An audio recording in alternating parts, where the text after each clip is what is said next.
بسم اللہ الرحمن الرحیم۔ السلام علیکم ورحمۃ اللہ وبرکاتہ۔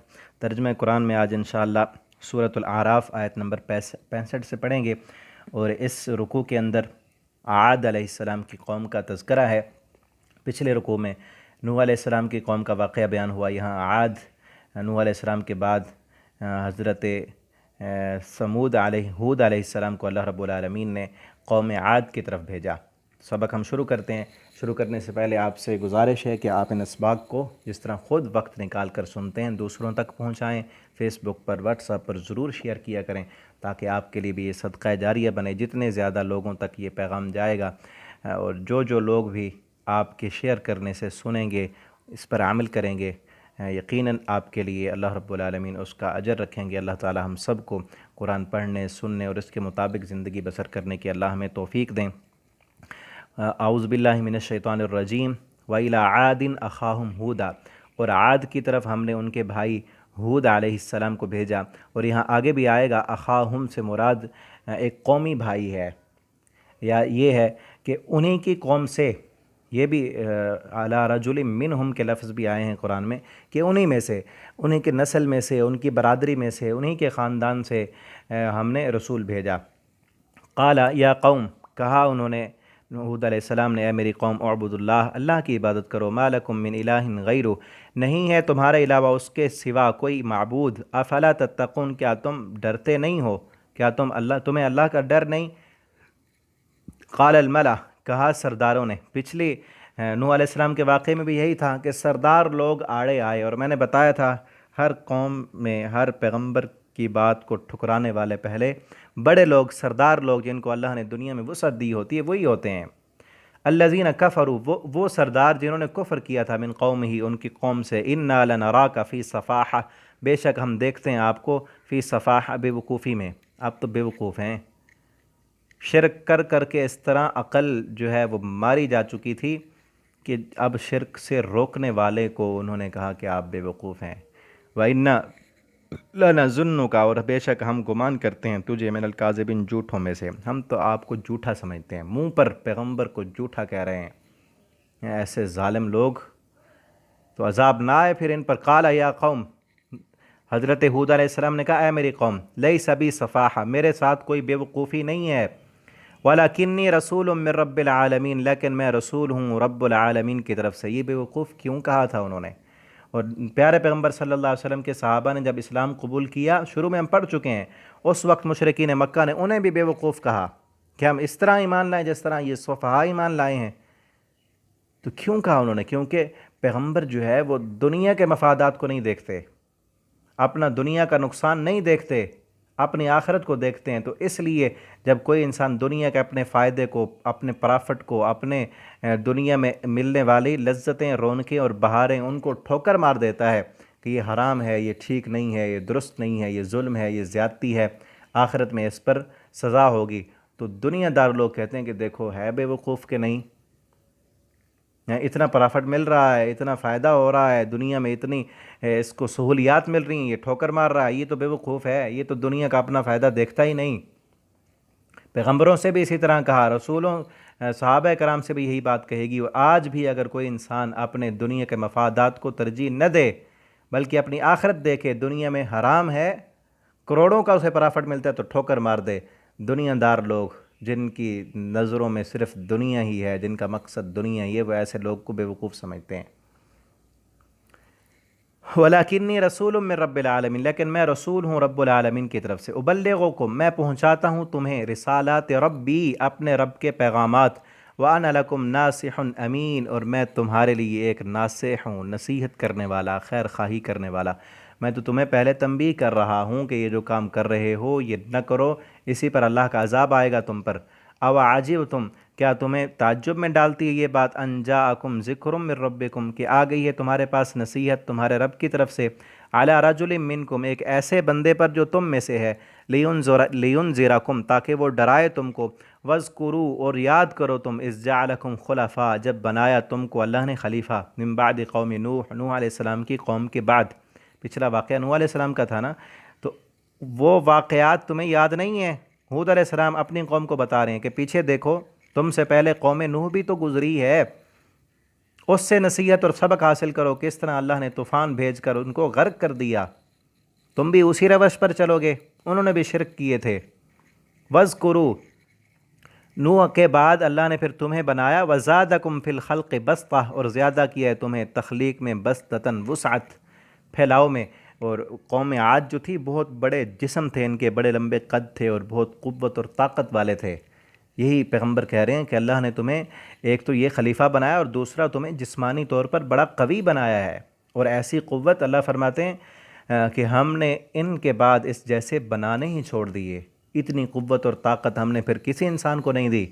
اللہ تعالیٰ خود فرماتے ہیں قرآن میں کہ ان جیسے لم نخلق مثلها فی البلاد، کہ ہم نے ان جیسے لوگ پھر پیدا ہی نہیں کیے، اور اتنی طاقت قوت والے یہ خود کہتے تھے، قوم عاد کے لوگ کہتے تھے من اشد منا قوہ، ہم سے بڑی قوت والا کون ہے؟ اللہ نے فرمایا تم بنانے والے کو ہی بھول گئے، تم جیسے تو کئی بنا بنا کے ہم نے مثل ڈالے، تم سے بڑی قوت والی ہماری آواز ہے۔ اللہ نے ایک چیخ بھیجی تھی ان پر، ایک آواز آئی، اور نہیں بلکہ اللہ نے ایک ہوا چلا دی، ہوا آندھی تیز، سخر علیہم 7 لیال، کہ 7 راتیں اور 8 دن مسلسل ان پر ہوا چلتی رہی، ایسے پٹخ پٹخ کر ان کو مارا۔ آگے سورہ حاقہ میں آئے گا کہ ان کو کچومر نکال کر رکھ دیا سارے لوگوں کا جو نہیں مانتے تھے۔ وَاذْكُرُوا آلاء اللہ، یاد کرو اللہ کی نعمتوں کو، لعلکم ترحمون، تاکہ تم پر رحم کیا جائے۔ یہ تو اللہ کی نعمت ہے کہ اللہ نے تمہیں طاقت دی ہے، وسعت دی ہے، تم پہاڑوں کو تراش تراش کر اندر گھر بناتے ہو، محلات بناتے ہو، تم اسی بنانے والے کو ہی بھول گئے، اسی کی نافرمانی پر اتر آئے۔ اللہ کی نعمتیں یاد کرو، شکر گزار بن جاؤ، ورنہ اللہ تمہیں بھی قوم نوح کی طرح قصہ پارینہ بنا دے گا۔ یہ پیغمبر نے نصیحت کی، لیکن انہوں نے آگے کیا کیا؟ قالو، وہ کہنے لگے، قوم کے لوگ کہنے لگے، اجئتنا، کیا تو آیا ہے ہمارے پاس، لنعبد اللہ وحدہ، کہ عبادت کریں ہم اکیلے اللہ کی، ونذر، اور چھوڑ دیں ہم ما کان یعبد آباؤنا، جن کی عبادت کرتے تھے ہمارے باپ دادا۔ کیا تیری یہی تعلیم ہے کہ ان بتوں کو چھوڑ دیں جن کی ہمارے باپ دادا عبادت کرتے تھے؟ کیا ہمارے باپ دادا بے وقوف تھے، بے عقل تھے، ان کے پاس عقل نہیں تھی؟ ان کو چھوڑ دیں ہم؟ فَأْتِنَا، پس تو لے آ، بما تعدنا، جس کا تو ہم سے وعدہ کرتا ہے، جس عذاب کی تو ہمیں دھمکی دیتا ہے، جو عذاب ہمیں کہتا ہے کہ آئے گا وہ لے کر آ جا۔ ان کنت من الصادقین، اگر تو سچا ہے تو لے آ، پھر ہم ماننے والے نہیں ہیں۔ یہی بات نبی کریم صلی اللہ علیہ وسلم کی قوم نے بھی کہی تھی۔ ابو جہل نے بیت اللہ کا دروازہ پکڑ کر کہا تھا، اللہم ان کان ھذا ھو الحق من عندک فامطر علینا حجارۃ من السماء، اے اللہ اگر محمد الرسول اللہ صلی اللہ علیہ وسلم کی دعوت سچی ہے، ہم نہیں مانتے، تو عذاب نازل کر دے ہم پر۔ یہ بے وقوفی کی انتہا ہے۔ چاہیے تو یہ تھا کہ اللہ اگر سچ ہے نا تو پھر ہمیں قبول کرنے کی توفیق دے دے، دعا تو یہ کرنی چاہیے تھی کہ اگر سچ ہے تو ہم مان لیں گے۔ نہیں مانا، ان لوگوں نے بھی یہی کہا کہ اگر سچ ہے نا تو چھوڑتے ہم نہیں ہیں، اپنے باپ دادا کی تقلید نہیں چھوڑتے۔ یہی تھا نا، نظر ما کان یعبد آباؤنا، جو ہمارے باپ دادا کرتے تھے کیا وہ غلط تھا؟ وہ نہیں چھوڑتے ہم۔ تو جس چیز کا وعدہ کرتے ہیں نا وہ لے کے آ جا، وہ عذاب لے آ، ڈال دے ہم پر، ہم یہ چھوڑنے والے نہیں ہیں۔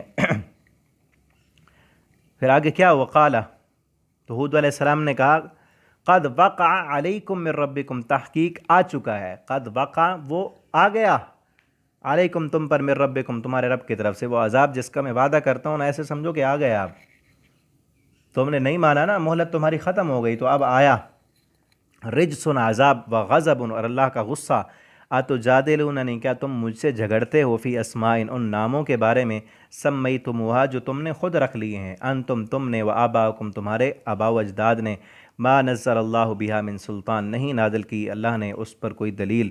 فانتظروا، تم انتظار کرو، انی معکم من المنتظرین، میں بھی تمہارے ساتھ انتظار کرنے والا ہوں کہ کب آتا ہے عذاب تم پر۔ فانجینا، اللہ فرماتے جب عذاب آیا نا تو ہم نے نجات دی، بچا لیا، والذین، ان لوگوں کو، معہو، جو ان کے ساتھ تھے، ہود علیہ السلام کے ساتھ جو ایمان لائے تھے، صرف انہی کو بچایا ہم نے، برحمت منا، اپنی رحمت سے، وقطعنا، اور کاٹ دی ہم نے، دابر الذین، جڑ ان لوگوں کی، کذبوا بآیاتنا، جنہوں نے ہماری آیتوں کو جھٹلایا تھا، وکانوا قوما، وما کانوا مؤمنین، اور نہیں تھے وہ ایمان لانے والے، ہماری آیتوں کو جھٹلایا اور حجتیں تمام ہو گئیں ان پر، اور وہ ماننے والے نہیں تھے۔ عذاب کیا آیا تھا ان پر؟ سورۃ الحاقہ میں ہے، میں نے ابھی بتایا ہے کہ 7 دن اور 8 راتیں مسلسل اللہ نے ان پر آندھی چلائی، جس نے اس کو اٹھا اٹھا کر مارا۔ اتنے بڑے بڑے قد والے تھے، ایسے گرے پڑے تھے جس طرح کھجوروں کے تنے ہوتے ہیں، اللہ فرماتے ہیں۔ اور آگ ان کے منہ، ہوا جو ہے، ہوا آندھی ان کے منہ سے جاتی، ان کے جسم سے گزرتی ہوئی ان کے پخانے کے راستے سے باہر نکل جاتی، پخانے کے راستے سے اندر داخل ہوتی اور منہ کے راستے سے باہر نکل جاتی۔ خاویہ، خالی کر کے اللہ نے ان کو رکھ دیا اور پائپ بنا دی اور دنیا کے لیے عبرت بنا دی۔ اور قوم نبی کریم صلی اللہ علیہ وسلم کی قوم کو اس لیے بتایا جا رہا ہے کہ عاد کی قوم کے جو محلات ہیں، جو ان کے پتھروں کے اندر، پہاڑوں کے اندر بنائے ہوئے گھر ہیں، وہ اس وقت بھی موجود تھے اور آج بھی ان کے کھنڈرات موجود ہیں۔ انہیں دیکھ کر اور قرآن کے ان واقعات کو پڑھ کر ہمیں عبرت حاصل کرنی چاہیے کہ اتنی بڑی قوت اور طاقتوں کے مالک، جو پہاڑوں کو تراش کر، مشینیں کوئی نہیں تھیں ان پر، ہاتھوں سے اپنے بنائے ہوئے اوزار سے تراش کر محلات بنا لیتے، بڑی طاقت اور قوت کے مالک اللہ نے ان کے لیے ان کو عبرت کا نشان بنا دیا۔ ہم بھی اگر اللہ کی نافرمانی کریں گے تو اللہ کا قانون بدلہ نہیں کرتا کہ ہمیں کچھ نہیں ہوگا۔ ہم ہماری عیاشیاں اور ہماری زیبائشیں، ہماری آرائشیں، ہماری دنیا کی لذتیں کیا ہمیشہ کے لیے قائم رہیں گی؟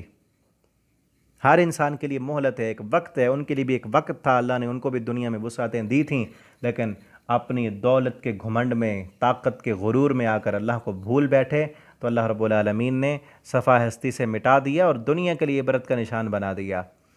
ہم بھی اللہ سے ڈر جائیں اور اللہ کے فرما بردار بن جائیں۔ اللہ رب العالمین ہمیں قرآن پڑھنے، سمجھنے، اس کے مطابق زندگی بسر کرنے کی توفیق دیں۔ والسلام علیکم ورحمۃ اللہ وبرکاتہ۔